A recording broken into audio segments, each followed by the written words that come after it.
Welcome to Geetamrit. Bhagavad Gita में जीवन के मूल प्रश्नों का उत्तर मिलता है। मैं कौन हूँ? आत्मा क्या है? आत्मा का स्वरूप कैसा है? गीतामृत में इन्हीं विषयों का वर्णन सरल शब्दों में। पिछले सेशन हमने चर्चा की थी अध्याय 2 श्लोक 49 एवं 50।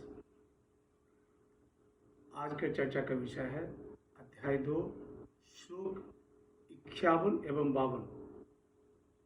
अध्याय 2 सांख्य योग, द योग of knowledge, the knowledge of self. अध्याय 2 को गीता का सार भी कहा जाता है। श्लोक 51।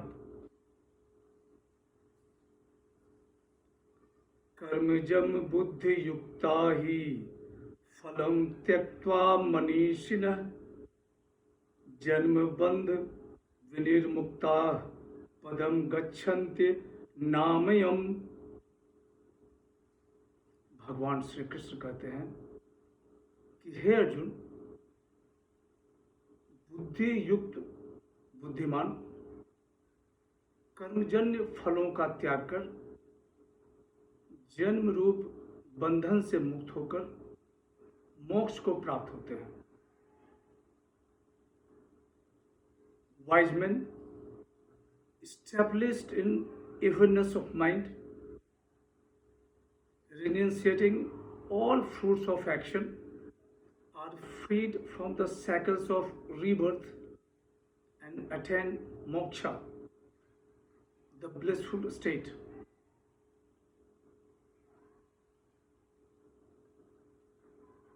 हमने पिछले सेशन में देखा था भगवान श्री कृष्ण अर्जुन को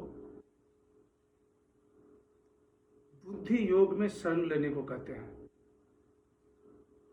अर्जुन के मस्तिष्क में प्रश्न उठता है कि मधुसूदन उसे बुद्धि योग में शरण लेने को क्यों कह रहे हैं। भगवान श्री कृष्ण अर्जुन के मस्तिष्क में उठे प्रश्न को जान जाते हैं और वे कहते हैं कि हे अर्जुन, बुद्धि योग युक्त बुद्धिमान कर्मजन फलों का त्याग कर जन्म रूप बंधन से मुक्त होकर मोक्ष को प्राप्त होते हैं।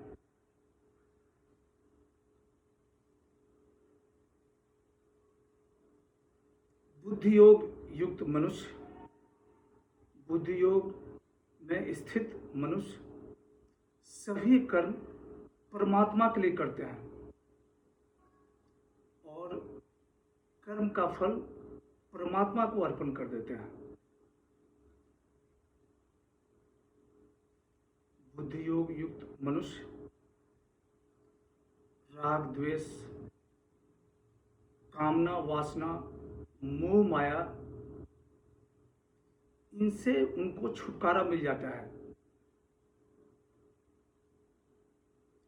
बुद्धि योग युक्त मनुष्य मोक्ष को प्राप्त होते हैं, निर्विकार पद को प्राप्त करते हैं। मोक्ष प्राप्ति का क्रम क्या होगा यह आगे बताया गया है। श्लोक 52।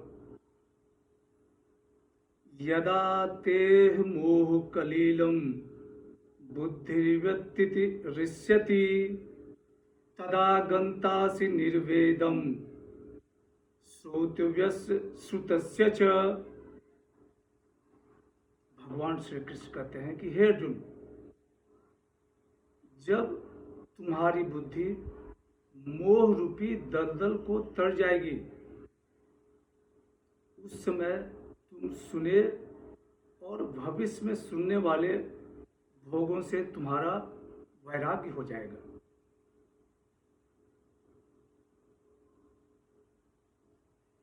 When your spiritual intelligence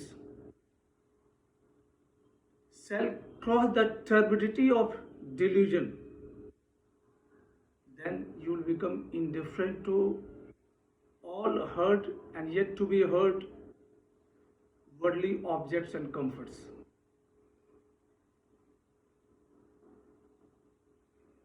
भगवान श्री कृष्ण अर्जुन को मोह से निवृत्त होने के बाद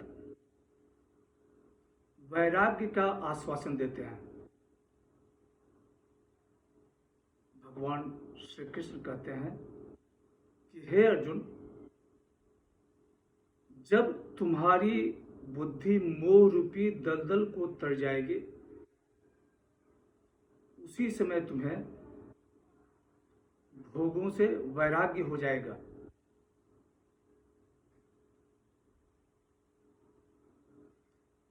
बुद्धि के ऊपर